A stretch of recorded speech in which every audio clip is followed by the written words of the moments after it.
my fellow readers, this is iDarkSymphony777 with another fanfiction review. As always, a link to the story will be in the description below. Please like the video, subscribe to the channel, click on that bell for notifications, leave a comment in the comment section below on your thoughts of the story, and finally, this is my opinion. My opinion is not indicative of everyone in the world, so please respect that. So, you're wondering what she's doing here, like on the camera. I sometimes bring my plushies in, but she's actually important in this story. Kind of. I'll explain that when we get to her. So, you're gonna have to go.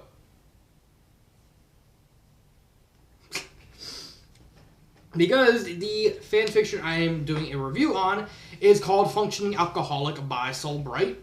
Soul Blight. I don't know why I said Bright. It is a Touhou fanfiction. I like me some Touhou. I still need to figure out how to actually get the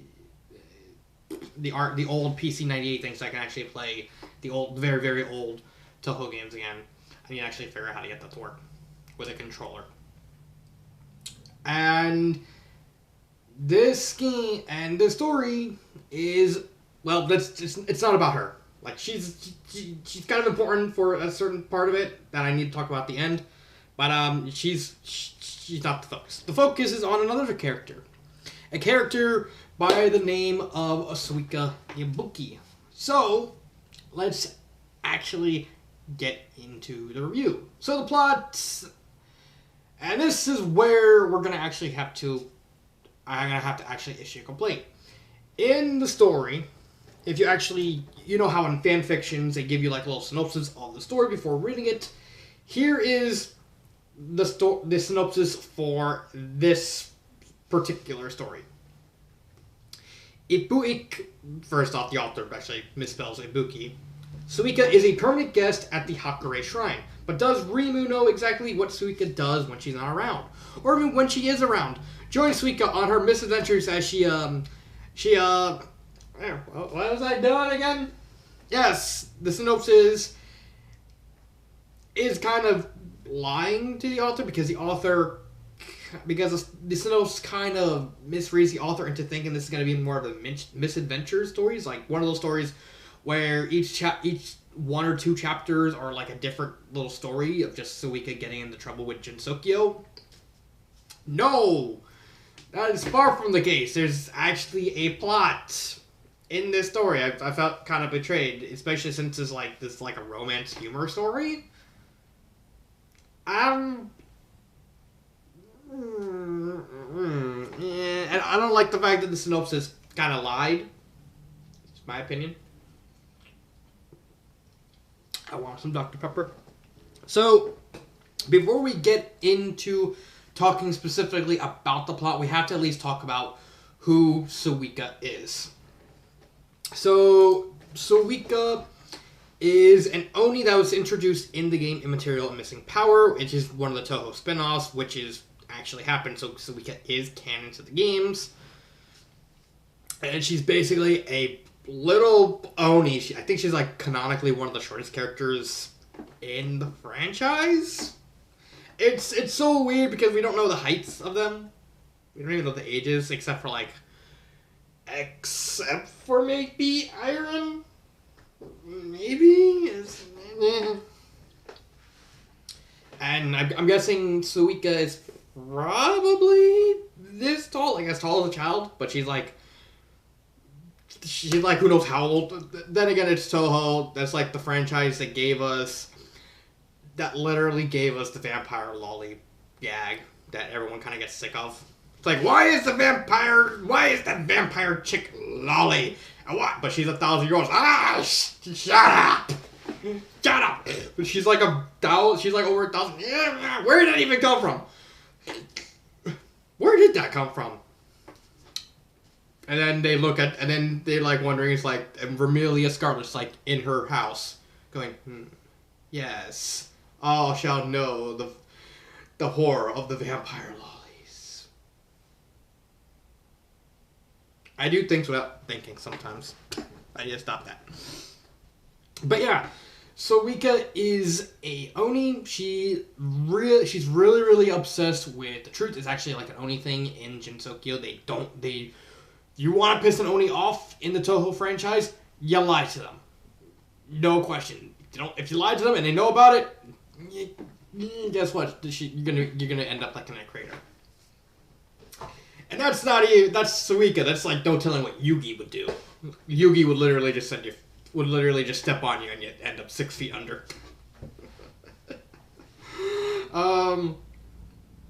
But Onis have a big thing with the fact that they are drunk. Like this is actually an Oni thing in all aspects. Like if you expect an Oni, they're either gonna be hungry or they're gonna be drunk as hell. I think like the only significant thing that had Onis not be drunk it was actually Muramasa, the let's play I did, where he was hungry but he wasn't. But I did think they actually did hint at like the Onis were being drunk in Momohime story. I can't remember, but that is irrelevant to this review. So, and the drinking is kind of a big aspect of Suika's character in the fact that she's literally perpetually drunk. So she has a gourd, a special gourd that she carries around. If you actually, I'm going to try and post a picture of Suika right here. If I can, I did buy the permanent thing for an editing program, so I'm going to try that out and try and get like a single picture of Suika. Hopefully, you have every right to yell at me if I end up butchering it wrong. I hope so. I hope it goes well. But anyway, she has a gourd that basically is an unending. That basically just gives her unlimited sake. So all the devas have like a drinking thing that gives them like special strong. Like I know Suika has the gourd, Yugi has the cup. I think Kassen has like the little what does she have? She actually kind of reveals what her thing is in the manga that she debuted, and it was a little box that basically just makes that can just make sake. So I think it's like a little what's the building called that make the that make the alcohol. Brewery. She has like a little tiny brewery in to her. And the gourd is actually important because the gourd is kind of the crux of this entire story. So we start with Suika actually drunk, because of course she is. Rimu kind of wicks her up and gives her breakfast, saying you're basically a vagabond. Like you don't give me money because you know, at the end of Immaterial and Missing Power, Suika technically starts living with Rimu. She's really not the only one. I think like several characters start living with Rimu. I mean, there's Suika, there's Shimimaru, the little Inchang. I have a hard time pronouncing the Inchang name. There's the three fairies of light who don't really live on the shrine, but they kind of live it near enough that Rimu kind of considers them. She has Ayun. It is confirmed that she has that clown piece lives with her, like the American fairy that just lives underneath the shrine. And Marissa, kind of like, then again, it's Marissa. If she's there, she's probably gonna steal something. Don't steal your pop. Hope Marissa doesn't steal Rimu's pantsus. But anyway, so Suika kind of gets waken up. Rimu kind of like grumbles at her, saying, "You need to start paying me because you live here without rent. I don't have enough money." At this point in time, the rest of the people who live there aren't living here. It's just Rimu and Suika. So no like America jokes from Clown Piece or pranks from the fairies or just Ayun Bean doing Ayun things like woo.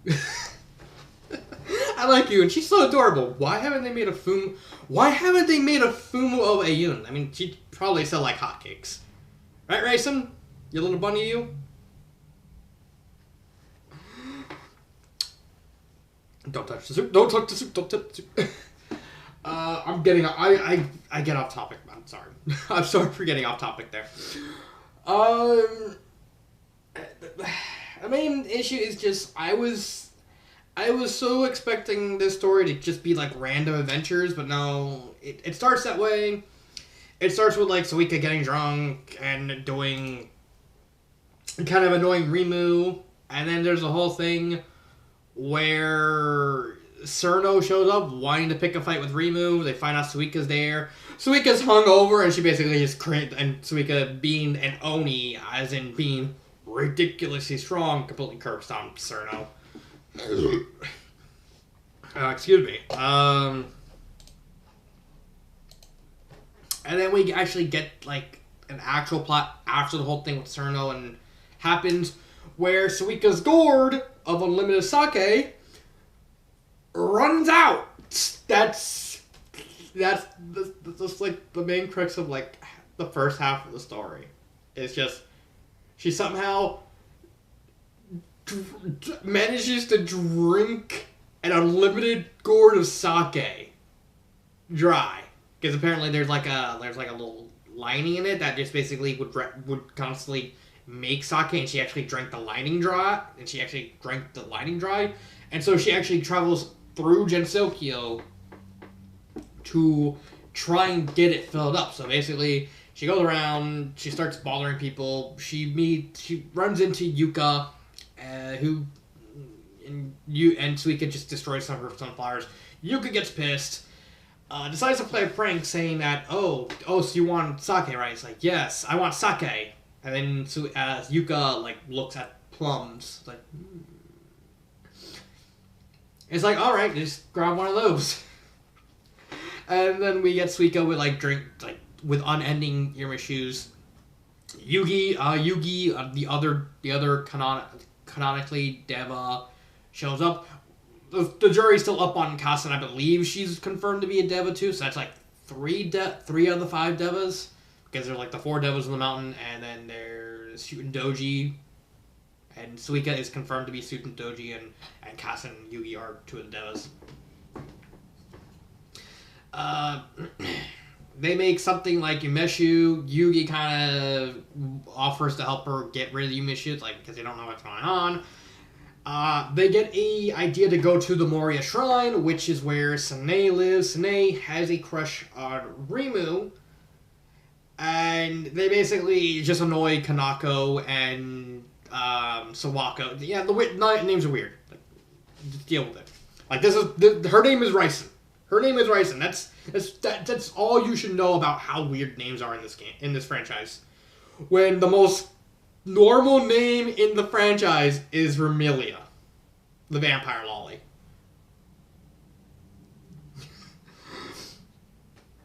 I'll leave you right there, because I need her. It's important. Sane manages to basically get rid of the unlimited Umeshu. And Suika manages to fix her gourd by just pouring some sake in it, and then just there we go. And then of course she goes back to glug glug glug. And then comes the main bulk of the story, where she's basically told, it's like, well, I heard you need to learn some responsibility. Why don't you get a pet? And what does Suika do? She somehow finds Yukari, and basically, can I have your pet cat? It's like, that's technically my grandchild. If I can adopt her, right?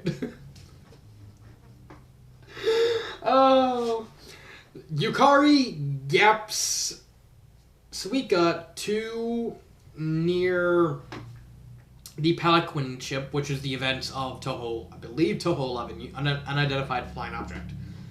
Yeah, there was an actual game called Touhou UFO. Where she crashes into the other main character. Let me actually point down, because I actually have it right here on my shirt. Right here. This is the other main character. Her name is Kogasa Tatara.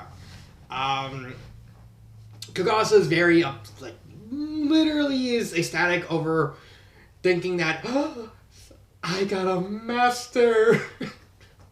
And then loads of other shenanigans happen involving with Nazrin and Cho and Byakuran. Which do inevitably end with Suika kind of being forced to go back to the shrine with Kogasa in tow. And Remo doesn't like that. Basically tells Suika, so you got 1 week. You got 1 week, kick her out. Just have her do something. Live somewhere. We don't care where. Just somewhere. And the story basically goes like Kogasa trying to warm up to Suika because Suika is like still a drunkard, but Kogasa doesn't like the fact that Suika drinks so much, which makes sense. Despite the fact that Suika isn't Oni, she does get hungover, although the hangovers actually kind of go away really fast because Onis can drink like ridiculous amounts of liquor. They come up with a plan to basically have Kogasa work at a onsen in the underground where subterranean animism took place, which is where we were introduced to like Satori, Orin, Oku, like dumb burb girl, and the whole story kind of finishes from there with some shenanigans happening involving like some slight nudity. Despite the fact it's like a tea story, like it doesn't really go.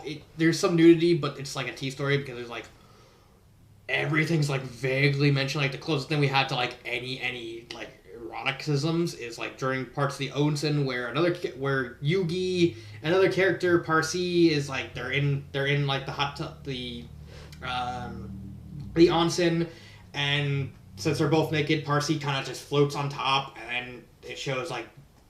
Then the story kind of basically lets you know it's like, oh yeah, Yugi saw everything. Like she saw everything. She's bleeding. She's like she has the nosebleed. She saw it all. She bared it. But again, T-rated because it's just vague enough. All we got in that scene was like, oh, she's floating on, and then Yugi has the nosebleeds. Like, it's pretty obvious that Yugi what suit Yugi saw.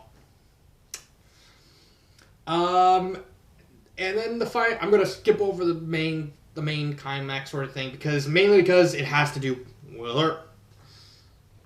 And the story ends on a cliffhanger with Suika and Kogasa having failed of getting Kogasa in to permanently work at the onsen. Go back to the shrine. Rimu pissed again, gave them 1 week, and then all of a sudden, all the people they kind of that Suika has met over the course of the story basically said, "Live with us." And then Yuka shows up and is like, "I need workers for my distillery. You gave me an idea for my own business. What do you say, you?" And that's basically how the story ends. There's just, in terms of the plot, there's not really a lot to sink your teeth into. It's just first couple chapters, shenanigans happens. Like the rest of the first half of the story is just Kogasa trying to get her gourd fixed, and then the second half is just Suika running into Kogasa and then just trying to get home and then trying to find Kogasa at home. That's literally the entire plot. There's nothing really significant. It's mostly just random stuff that happens that have to do with these particular plot points. It's good enough that, considering the fact this is mostly a humor story, it kind of works. It is very light on humor, but it's fine. Characters. Suika is a headstrong character. She is very drunk. Like, she drinks like half the time. Half of the time in the story, she's always has that gourd on her mouth, just chugging down. And the story will let you know by Suika actually saying glug, glug, glug, glug, glug. Which is another thing. I'll talk about that when I get to grammar.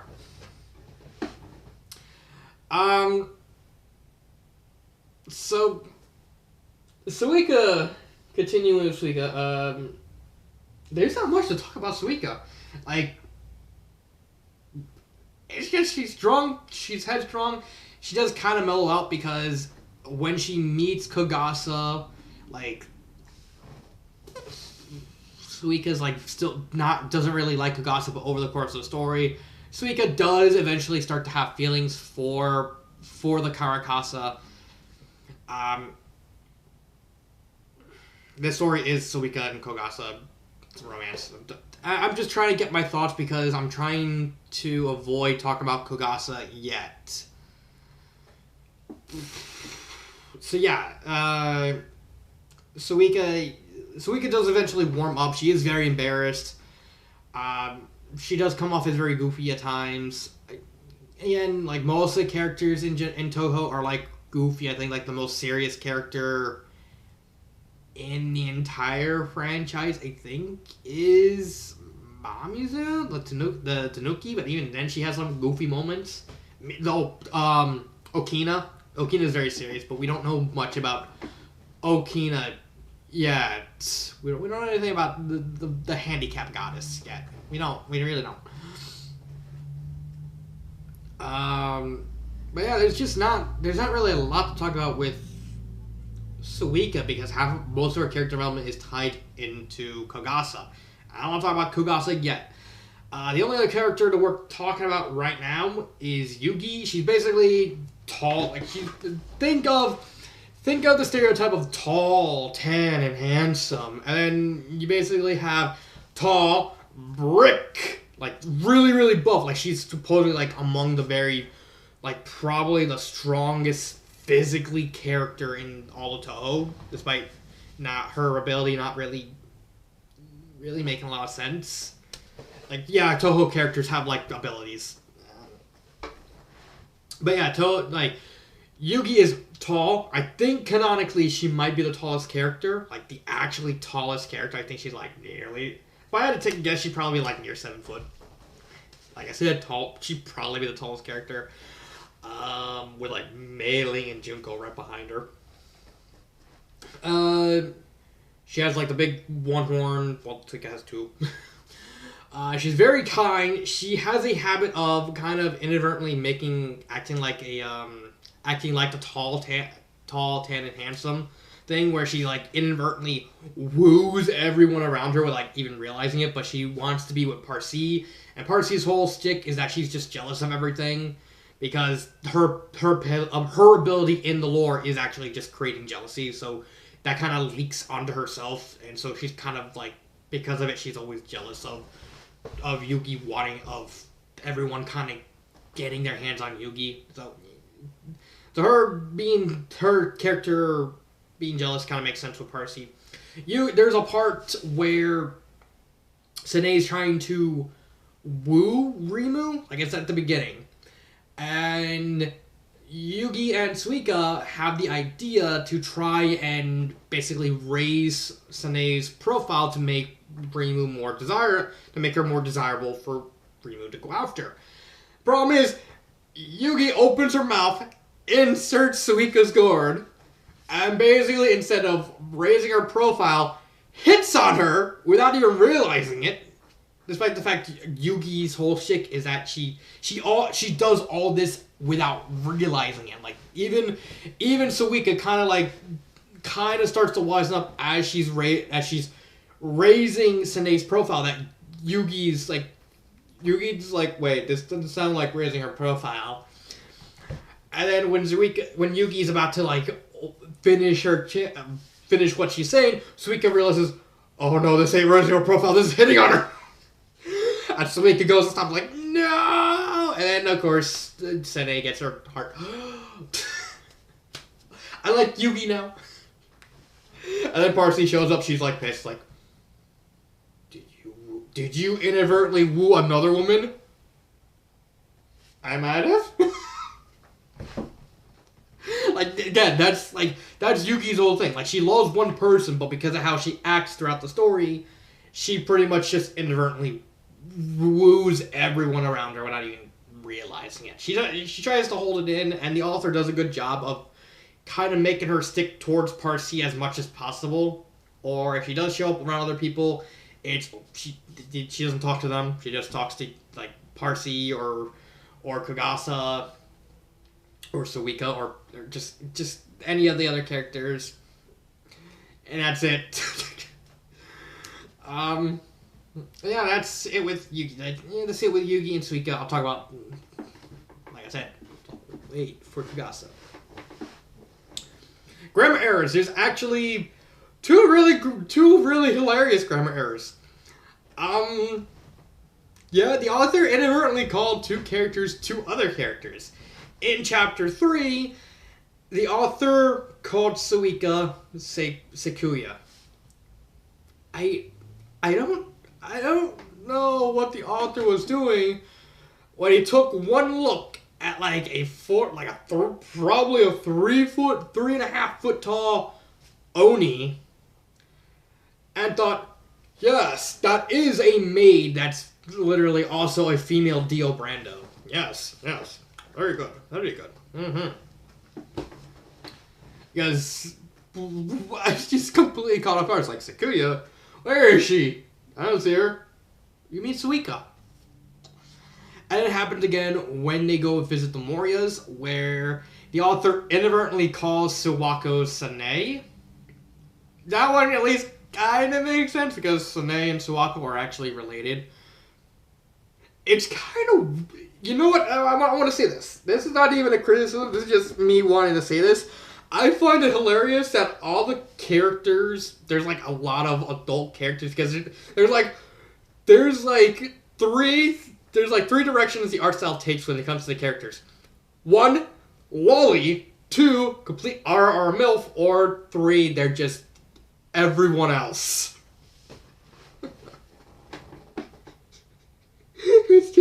It's just mostly MILFs and lollies. And then Rimu and Marissa are just like looking at everything like, And then Marissa tells Rimu, it's like, at least I got in the butt. And Rimu gets like even more pissed. Like, I don't have anything. I don't even have money. But yeah, out of all the characters that exist in Touhou, the only character that's supposedly canonically confirmed to have had sex and had children is the little frog goddess with a hat with googly eyes on it. You know, I'm gonna try and get 2 pictures. One of Suika, and then this one's gonna be Suwako. Just hopefully look at that, or even better, I'll just show like a picture. I'll just get like a picture of Suwako in the description, and you can look at it and say, "You look at it! You look at it! You look at the frog goddess." I'm just so baffled that she's like the only character that's even like remotely considered to actually have the sex. Yeah, it's weird.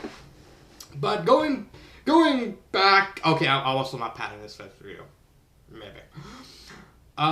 Going back to the grammar, there is a really, really annoying habit throughout the story of the author basically turning the onomatopoeias into dialogue. So, like, if you don't know what an onomatopoeia is, it's basically a word that describes a sound. So, like, boom, that's an onomatopoeia, because a boom can also mean, like, an explosion. When Suika drinks, you know, and she's, like, drinking, and she's chugging it down, she always says glug, glug, glug. When Rimu sighs, it doesn't say Rimu sighs, or sighing, Rimu says. No, it's just in dialogue, it has Rimu literally silent. Sigh. And this is weird considering the fact that Touhou has her own unique onomatopoeia in Pichun, which is basically the onomatopoeia for the sound of when you die in a Touhou game. That's actually a sound. That's basically the word that people use to describe the sound when you die in Touhou. So it's weird the author would use Pichun, and even then, the author uses Pichun both as like in dialogue and outside of dialogue. Like when Rimu, who is she made? Oh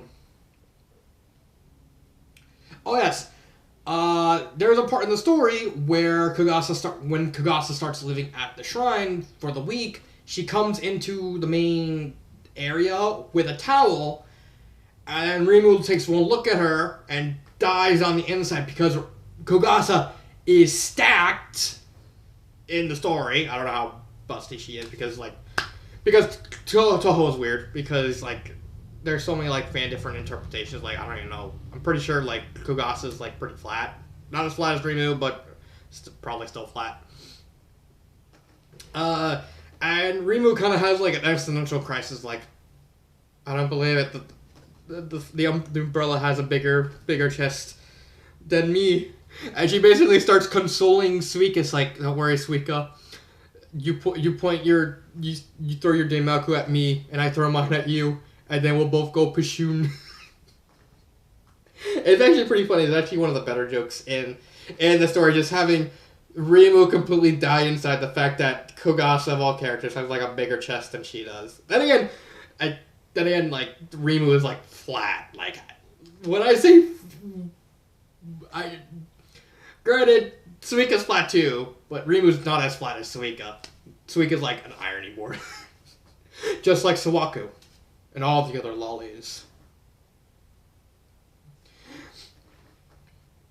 But yeah, it's a really weird choice to have the author constantly turn the onomatopoeias into dialogue. When Suika says glug glug glug, that you can make an argument that makes sense because I honestly think Suika's the type of character who would be very audacious in her drinking and would deliberately try and say glug glug glug while she's drinking. Just to show out the fact that, hey, look at me, I'm drinking glug glug glug glug glug.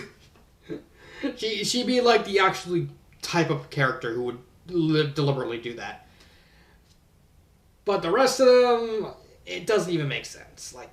And even then, the glug with Suika is still kind of awkward. It just comes off as really a weird choice of dialogue. It makes no sense. Pacing, actually, for a just over 100,000 word story, this is actually paced pretty well.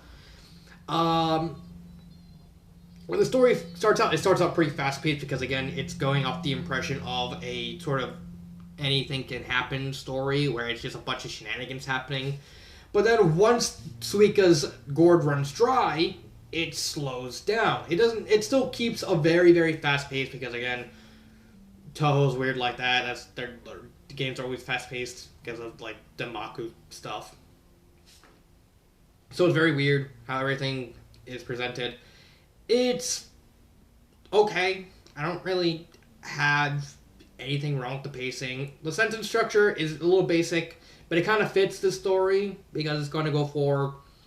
Because for the most part, it's still a humor story. I actually kind of appreciate more simplistic writing style in a comedy story because it kind of benefits that, especially if you're trying to go for make the characters more obsessively expressive in a writing sense. So it kind of fits.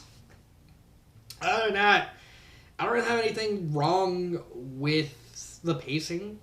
It's fun. It's good.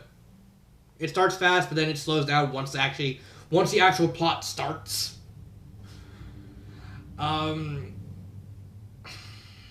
Would I recommend this story?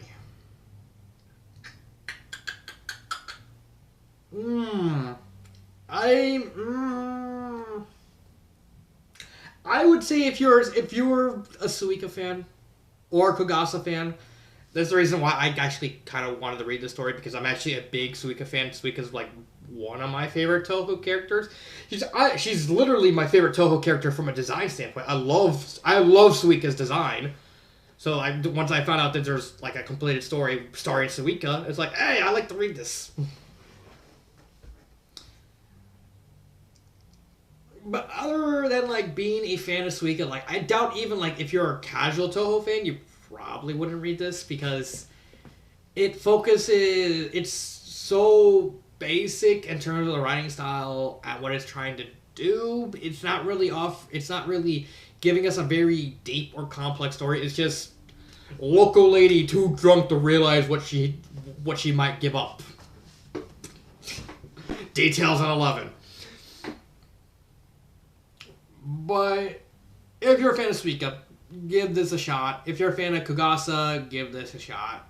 Other than that, hard pass. Just a hard pass. There's just not enough content for it to warrant recommending it outside of like your big fans of those two specific characters. And that's it. Favorite part. This is where she comes from. So, remember how I skipped Kogasa? Now we're gonna talk about Kogasa here, because my favorite part is not so much her character, but one specific thing that she does. So I gotta actually set the stage. It's the climax of the story. They found out that the onsens, the spas, have completely frozen over. They suspect something's going on with Oku, the dumb nuclear burb. Yugi and Suika go down to the former hell. They find out that Oku is someone is helping Oku get more powerful by allowing her to crystallize her energy, because Oku's ability is that she can harness nuclear fission. And this will kind of be coming up in when I talk about racing right here. They find out that it is Kanako, i.e. one of the Moria goddesses. It turns out to not be Kanako. It actually turns out to be Yukari, who basically wanted to make Oku more powerful by stabilizing the nuclear energy in order to better harness the power and basically prove that she's like the top dog of Jinsokyo. Oku goes mad with power. Suika, Orin, and Yugi, they fight Oku. Oku nearly beats them, and she has like her big cannon firing. Bear with me; it takes a little bit to get there. She's about to fire the cannon. Orin gets in front of her, saying, "If you're gonna fire that, you gotta fire at me." Oku, starts crying, realizing like, I can't stop it. It's like, oh, that's no, you can't. It's like, and then Oku goes, no, I literally can't stop it. It's like, once I start charging, I literally can't stop it. And then they completely freak out. It's like, just aim somewhere else. Oku turns around, points it at Kanako, and then fires. Remember, Kanako in parentheses. It's revealed to be Yukari. Then it's Yugi and Suika versus Yukari because Oku passed out, and Orin's trying to protect Oku as much as possible. Yukari completely curb stomps two Onis. Because she just basically outsmart, because Onis are very strong, but since they're in a Damaku fight, Yukari completely curb stomps them. And so here we get to the part. You ready? Yukari is standing over them, about to finish them, about to Pichu them, and said, "No, I'm gonna teach Oku how to harness the power, and soon we will have a more safe, renewable energy for Jinsokyo." She hears a shot from behind her. She turns around, like this. Kogasa's right behind her, swinging her umbrella, hits Yukari right in the eyes, knocks her out. I thought that was freaking amazing. That was a truly epic moment. So, that is actually my favorite part. So, what does it have to do with Kogasa? Specifically, why I didn't talk about Kogasa. Because, in order to understand what made this moment pretty dang cool, you had to actually understand Kogasa's character. So, let's get started. Kogasa is a character introduced in Unidentified Flying Object, and she is what's called a Karakasa. Basically, they're an umbrella yokai that basically go around doing stuff. I don't know specifically all the lore about Karakasas. They did appear, if you actually watched my Let's Play of Muramasa, I did fight them a couple times, but they basically just stabbed me in the air. Kogasa is different. Kogasa is a Karakasa of an umbrella that's been abandoned so much that she gained a will of her own. So basically, both of these are Kogasa. This was her original form. This is what she turned into. So when Kogasa wakes up, she still thinks she's an umbrella. She still thinks she's this. And basically tries to basically just want to be... She wants to be used. She basically just wants to be... Like, do you need an umbrella? I got an umbrella. I got an umbrella right here. But she's bad at it. And that's basically her big thing. Along with, like, playing in conjunction with her ability. So in the Touhou universe, a lot of characters have a sort of special ability. Take Ryson here, for example. She basically has the ability to induce insanity by having people stare at her eyes. That's why I had... that's basically why I had her. She basically, all she needs to do is make eye contact, and she can cause illusionary and auditory and sound-based disruptions and basically make them go insane. So basically, if you like watch Ruby and you know of the character Emerald, basically the same function, although hers is although practicality-wise, Emerald and Ryson's basically work very differently. They're very same in principle, but in execution, how they're done in their lores, they're actually done vastly different. Because Emeralds, you don't have to have eye contact in order to do it. With Ryson, you basically have to establish eye contact in order for her insanity to start working. But yeah, Ryson here, that's her ability. With Rimu, she has the ability to float. It's kind of anticlimactic until you find out that she can actually float out of reality. You have Remelia, Scarlet, who manipulates fate. Even in other characters, you have Suika, who controls density, so she can literally turn herself into mist, or she can literally make herself so huge and so strong, she can literally shatter the moon. And I don't mean the moon as in literally, because she shatters the reflection of the moon. Which is, quite frankly, pretty damn badass. I would actually go and find... I don't know which manga it's in, but it supposedly actually happened. She actually broke the reflection of the moon itself. I wish I remember what manga it was from. With Yugi is basically... She basically gets to create unidentifiable instance. So basically, her ability is she just makes crazy stuff happen if she wants to. Parsi, of course, does the jealousy. Oku can control nuclear fission. So, with all of that in mind, what is Kogasa's ability? It has to be something completely broken. It has to be something... No, something like that. She surprises people.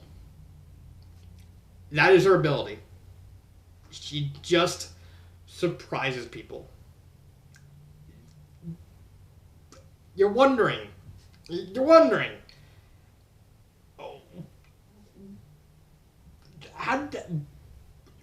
why is she... What does this have to do with what happened in the story? The thing is, canonically, Kogasa is bad at surprising people. In the lore, she basically... All she really does is just hide behind corners, looks at them and closes one eye and goes, ooga booga. Basically, she does this. She basically just sticks out her tongue, just without her... She just basically closes her blue eye, because she has she has two different eye colors. And that's pretty much it. She's just bad at surprising, and so it got to the point where people actually just started pretending to be surprised because she would just be so bad. And it was even worse, apparently, in one of the mangas. She got so depressed over being able to surprise no one. She was literally wondering about turning back into a normal umbrella. Which would be fine, if not for the fact you realize that she's literally an umbrella that was given life. So, in a roundabout way, she was talking about committing suicide in just a very, very dark and twisted way. Because it's like, oh, if I turn back into umbrella, someone might find me. It's kind of... It's very depressing if you think about it, because... She really just wants companionship. She really wants to be used. And that's actually what happens in her character arc at the beginning. When Kogasa and Suika first meet, Kogasa is still convinced that she's not a person. She's still an umbrella. So she's basically... So since Suika was nice to her, that must, to Kogasa's mind, that means, you want an umbrella, you want an object. You're my master. And she's basically just, just trying to hold the umbrella above her and just hide her from the rain and stuff like that. And basically be an object. And Suika kind of snaps her out of it to realize that, no, you're not an umbrella, you're a person. You're a very special person. And that's why Kogasa actually starts to fall in love with Suika, because Suika did the one thing that no one ever did in canon. Like, she's not really well-liked amongst the other yokais, or even Rimu, because Rimu hates everyone. Because, one, Suika's just horrible. She doesn't really eat people, she just eats surprise itself. Like, people's emotions are being surprised. She's bad at that. She literally, everyone beats her up whenever she shows up, but she's literally just, nobody likes her.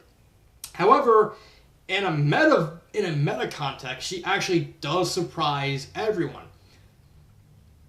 Do yourselves a favor. When you get the chance, pause this video, go to Steam, look up Identified Flying Object in the search bar. Steam does have that game in its go through the images. You know how when you're in the shop and you're gonna considering buy the game or not, you can just look at the pictures. If you look at one of the pictures, you'll notice Kogasa literally staring at you. Basically, she can't surprise anyone in Jinsokyo, because in Jinsokyo, yokais kill people.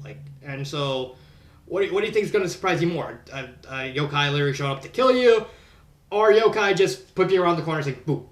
Like, boo. They're not going to be surprised. But we get surprised because she appears in the Steam page.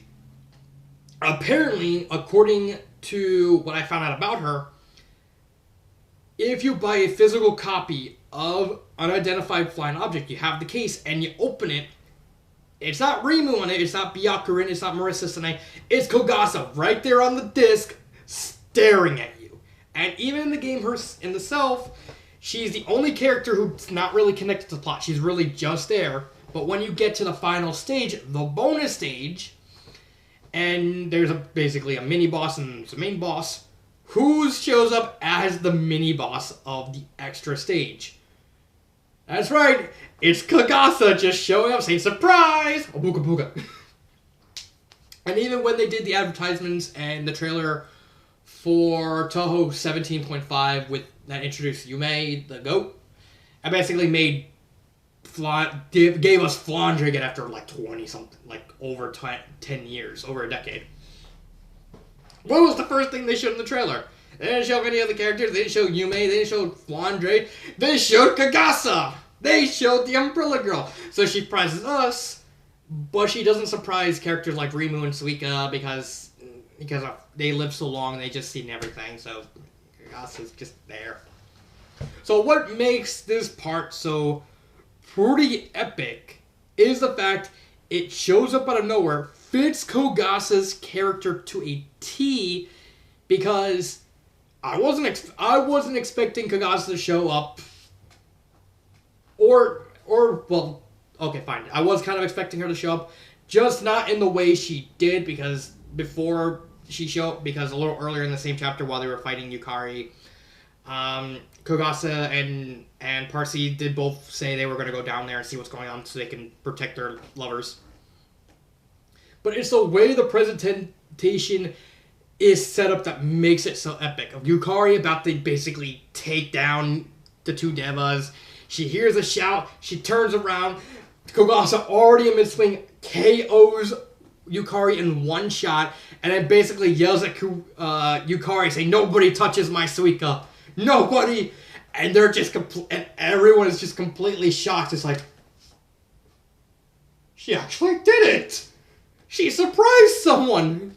More like she surprised a bunch of people, but it's a truly epic moment that only makes sense if you know Kogasa's character. That's why I saved her character for here. You wouldn't, if I told it earlier when I talked about with Suika and Yugi, it wouldn't make a lot of sense. And that's why I really like this moment because just witnessing Kogasa do something that she was never able to do in canon. She only been able to do it meta-wise. And surprise someone. And of all people, she surprises Yukari. She surprises Yugi. She surprises Oku. Not Oku. She's probably still passed. If I remember, she's still passed out. Orin. Yukari. Suika. Everyone in that area. The fact that she was able to pull that off. Just nothing more short of pretty badass, in my opinion. So finally we get to what would I change? Not much, just clean the grammar. Change the two word names back to normal. That's it. I can't really... This is probably not going to be a story that shouldn't be amazing. Like, when I do... What would I change? I try and make it so that as good as it can. And I think this is one of those examples where it's already technically as good as it can get. And it's just a bang-on average story. There's nothing really spectacular about it unless you're a Suika fan or a Kogasa fan.